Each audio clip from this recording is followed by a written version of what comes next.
Everyone नमस्ते। कैसे हैं आप? आज हम जिस किताब पर एक गहरी पड़ताल करने वाले हैं उसका नाम है Ikigai, the Japanese secret to a long and happy life. और इसके लेखक हैं हेक्टर गार्सिया और फ्रांसिस्क मिरालेस। ये किताब अपने आप में एक खजाना है, लेकिन आज हम इसके एक बहुत ही दिलचस्प अध्याय में गोता लगाने वाले हैं। बिल्कुल, हम बात कर रहे हैं अध्याय 8 की, जिसका शीर्षक है जेंटल मूवमेंट्स लॉन्गर लाइफ। मतलब धीमी और सहज गतिविधियां, लंबा जीवन। हाँ, और ये शीर्षक ही आज की फिटनेस की दुनिया पर एक तरह का सवाल खड़ा करता है। सही बात है। हम सब यही सोचते हैं कि लंबा और स्वस्थ जीवन मतलब जिम में पसीना बहाना, मैराथन दौड़ना, हाई इंटेंसिटी वर्कआउट। बिल्कुल। लेकिन ये अध्याय कह रहा है शायद हम सब गलत दिशा में भाग रहे हैं। तो चलिए इस सोच को जरा खोलकर समझते हैं। अध्याय की शुरुआत ही एक बहुत चौंकाने वाले तथ्य से होती है। लेखक ब्लू जोन्स का जिक्र करते हैं। ये दुनिया की वो जगह है जहां लोग सबसे लंबा और स्वस्थ जीवन जीते हैं। अच्छा। और इन जगहों पर की गई रिसर्च बताती है कि दुनिया के सबसे दीर्घायु लोग वो नहीं हैं जो सबसे ज्यादा कसरत करते हैं। एक मिनट, ये बात हजम करना थोड़ा मुश्किल है। मतलब जो लोग 100 साल से ज्यादा जीते हैं वो जिम नहीं जाते। ठीक यही, वो जिम नहीं जाते, वो मैराथन नहीं दौड़ते, लेकिन और ये सबसे जरूरी बात है, क्या? वो सबसे ज्यादा गतिविधि करते हैं। उनके जीवन में बैठना या स्थिर रहना बहुत कम होता है। अच्छा।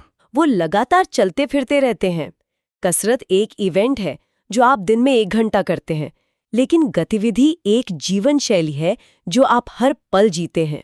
अच्छा, तो ये इवेंट बनाम जीवन शैली का फर्क है। बिल्कुल। इसी को समझाने के लिए किताब में ओकिनावा के ओगिमी गांव का जिक्र है ना, जिसे विलेज ऑफ लॉन्जिविटी भी कहते हैं। वे साल के बुजुर्ग घर पर आराम से बैठकर खिड़की से बाहर नहीं झांकते। तो क्या करते हैं वो? मतलब कैसी होती है उनकी दिनचर्या? उनकी दिनचर्या मूवमेंट से भरी हुई है। वो सुबह सूरज उगने के साथ उठते हैं, नाश्ते से पहले अपने बगीचे की देखभाल करने निकल जाते हैं। निराई गुड़ाई, सब्जियां तोड़ना। मतलब शरीर झुकता भी है, उठता भी है। हाँ, फिर वो मीलों पैदल चलकर अपने दोस्तों से मिलने जाते हैं। शाम को पड़ोसियों के साथ मिलकर कराओके गाते हैं। वाह। वो हर छोटे मोटे काम के लिए भी चलते हैं। उनकी जिंदगी में ठहराव नहीं है, एक सहज प्रवाह है। ये सुनने में बहुत अच्छा लगता है, बागवानी करो, पैदल चलो। लेकिन सच कहूं तो ये ओकिनावा के गांव के लिए तो ठीक है। हम जैसे लोग जो शहरों में अपार्टमेंट्स और ऑफिस में बंद रहते हैं उनके लिए मुमकिन नहीं है।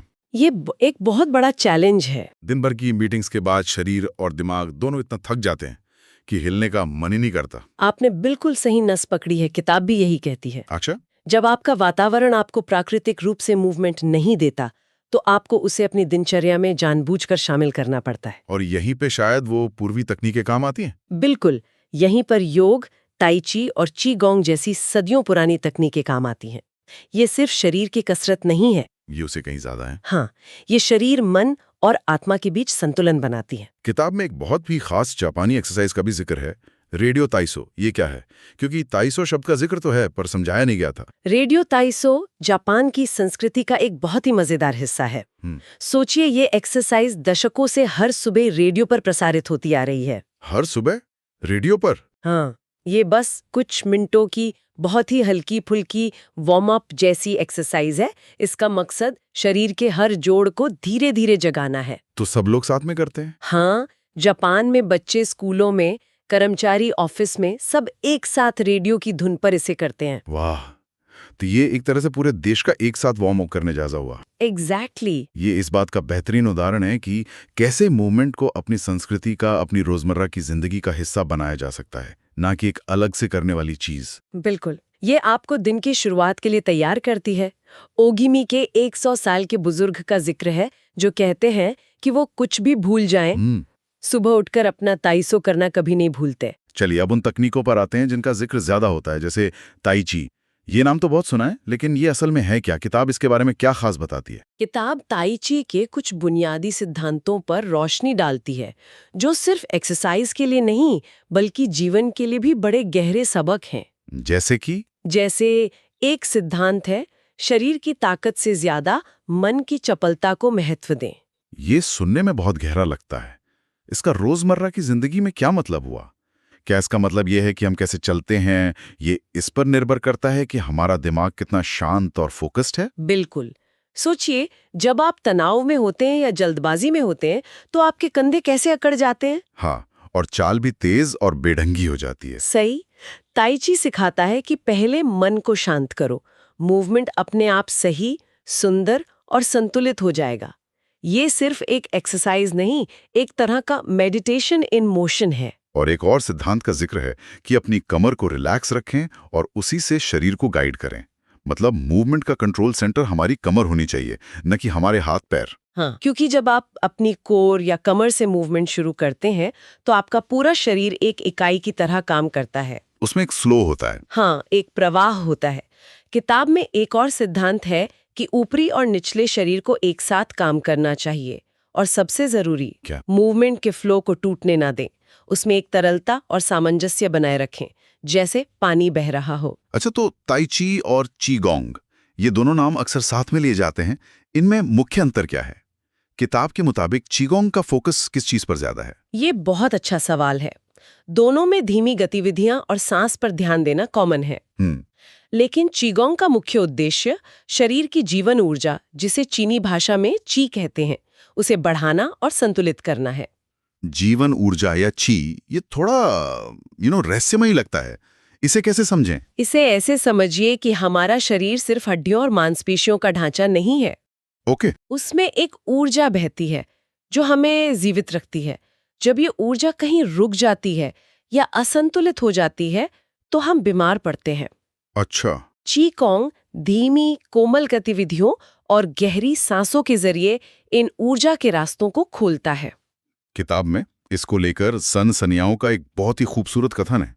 एक बहती हुई नदी कभी बासी नहीं होती और दरवाजे का कब्जा कभी जाम नहीं होता। और ये कितना सटीक है। हमारा शरीर भी वैसा ही है। अगर हम उसे हिलाते डुलाते नहीं तो उसमें भी जड़ता आ जाती है, ऊर्जा रुक जाती है। सही बात है। लगातार मूवमेंट हमें ताजा और सक्रिय बनाए रखता है, ठीक बहती हुई नदी की तरह। किताब में एक और बहुत दिलचस्प बात कही गई है जी होंग के हवाले से, कि खिंचना और सिकुड़ना, सिर झुकाना और उठाना, लेटना या खड़े होना, धीरे धीरे चलना, सब कुछ टाओइन हो सकता है। हाँ, ये तो कमाल की बात है। इसका मतलब तो ये हुआ कि एक्सरसाइज के लिए किसी खास जगह या समय की जरूरत ही नहीं है। यही तो इस पूरे अध्याय का सार है।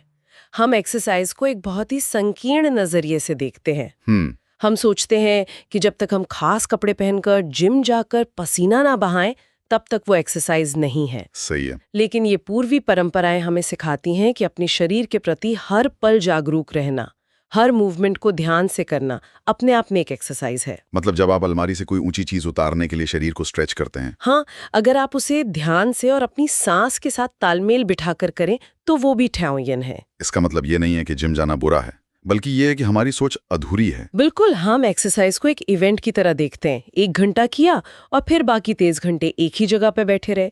लेकिन ये किताब कह रही है कि जिंदगी एक फ्लो होनी चाहिए। हाँ, जिसमें मूवमेंट स्वाभाविक रूप से घुला मिला हो। ये सोच का एक बुनियादी बदलाव है, सिर्फ आदत का नहीं। बिल्कुल।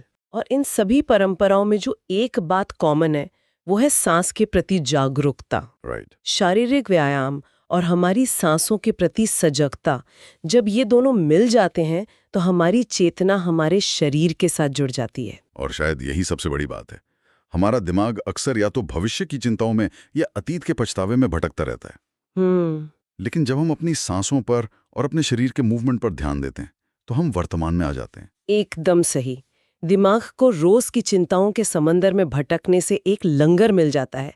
यह आपके दिमाग को शांत करता है और शरीर को ऊर्जा देता है। एक ही समय में दोनों काम करता है।